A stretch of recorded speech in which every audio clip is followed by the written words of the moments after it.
Hello, everybody. My name's Cory. I'm a firefighter, and I want to read you guys a book today. First one we're going to start with is called Crankenstein. It's by Samantha Berger. Let's check it out.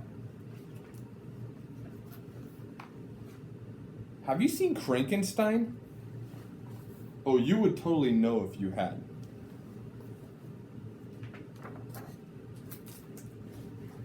You would say, "Good morning. How are you?"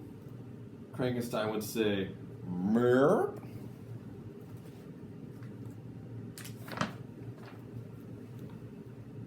You would say, "Who wants pancakes?" Crankenstein would say, "Merp." You would say, "Time for school." Crankenstein would say, "Merp."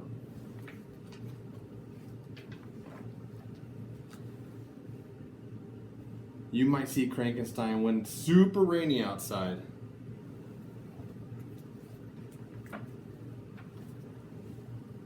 Or when it's extra cold on Halloween.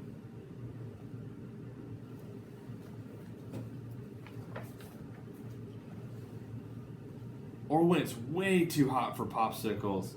Mrrr! Especially when it's way too hot for popsicles.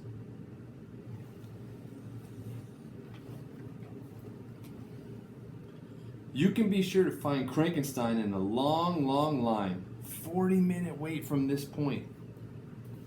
Crankenstein hates long, long lines.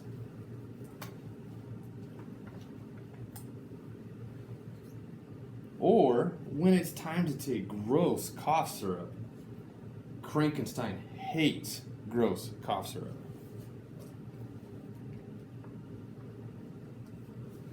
And you'll definitely see Crankenstein when you say it's bedtime. Crankenstein hates when you say it's bedtime. He says, "Mrrr."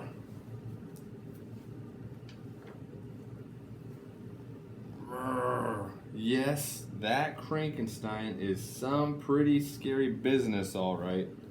But just when you think that monster is here to stay, Mrrr. He might do something that surprises you. Because when Crankenstein meets another Crankenstein, meh? It just might make him laugh.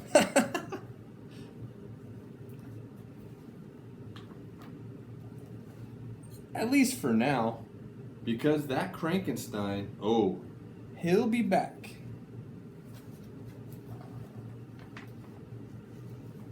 But definitely not today. The end.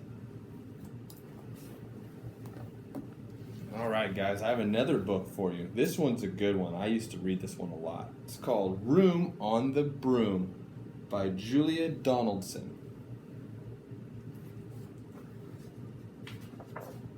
Room on the Broom.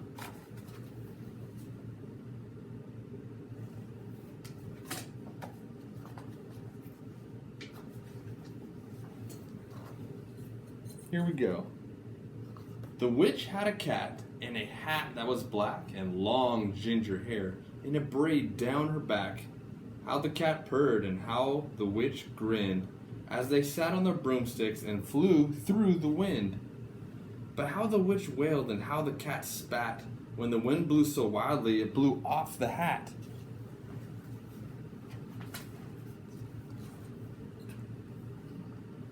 Down, cried the witch, and they flew to the ground. They searched for the hat, but no hat could be found. Then out of the bushes, on thundering paws, there bounded a dog with a hat in his jaws. He dropped it politely, then eagerly said, as the witch pulled the hat firmly down on her head, "I am a dog, as keen as could be. Is there room on the broom for a dog like me?" "Yes," cried the witch, and the dog clambered on. The witch tapped the broomstick, and whoosh, they were gone.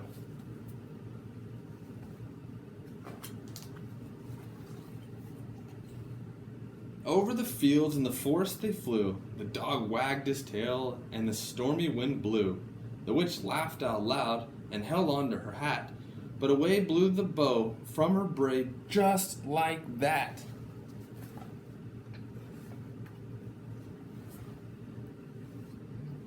"Down!" cried the witch, and they flew to the ground. They searched for the bow, but no bow could be found. Then out from a tree with an ear-splitting shriek, there flapped a green bird with the bow in her beak. She dropped it politely and bent her head low.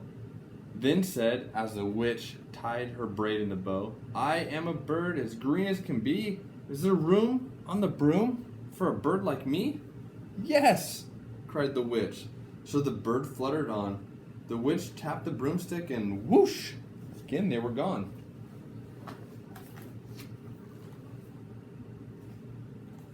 Over the reeds and the rivers they flew. The birds shrieked with glee and the stormy wind blew.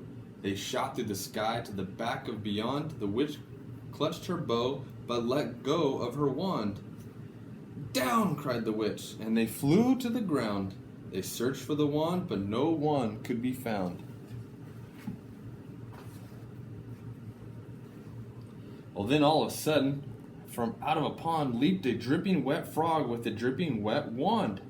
He dropped it politely and said with a croak, as the witch dried the wand on a fold of her cloak, "I am a frog as clean as can be. Is there room on the broom for a frog like me?" "Yes!" cried the witch.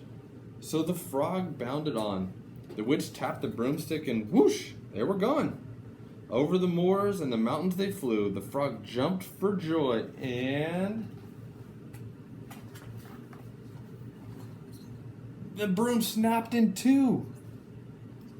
Down fell the cat and the dog and the frog. Down they went tumbling into a bog. The witch's half broomstick flew into a cloud, and the witch heard a roar that was scary and loud.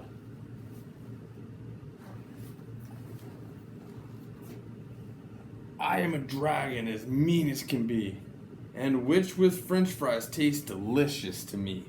"No!" cried the witch, flying higher and higher.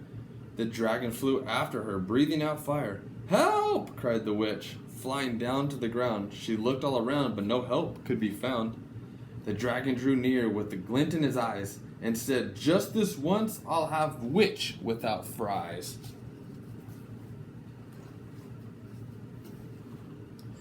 But just as he planned to begin his feast, from out of a ditch rose a horrible beast. It was tall, dark, sticky, and feathered and furred. It had 4 frightful heads. It had wings like a bird. It was terrible voice. When it started to speak, was a yowl and a growl and a croak and a shriek. It dripped and it squelched and it strode from the ditch, and it said to the dragon, "Buzz off! That's my witch."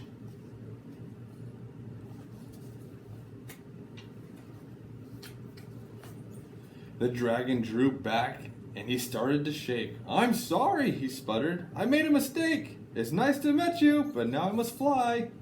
And he spread out his wings and was off through the sky. Then down flew the bird and down jumped the frog. Down climbed the cat and whew, said the dog. "And thank you, oh thank you," the grateful witch cried. "Without you I'd be in that dragon's inside."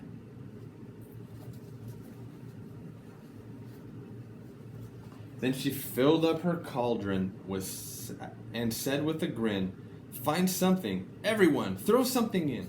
So the frog found a lily, the cat found a cone, the bird found a twig, and the dog found a bone. They threw them all in, and the witch stirred them well, and while she was stirring, she muttered a spell. Iggity, ziggity, zaggity, zoom! Then out rose a truly magnificent broom, with seats for the witch and the cat and the dog, a nest for the bird, a pool for the frog. "Yes," cried the witch, and they all clambered on. The witch tapped the broomstick, and whoosh, they were gone.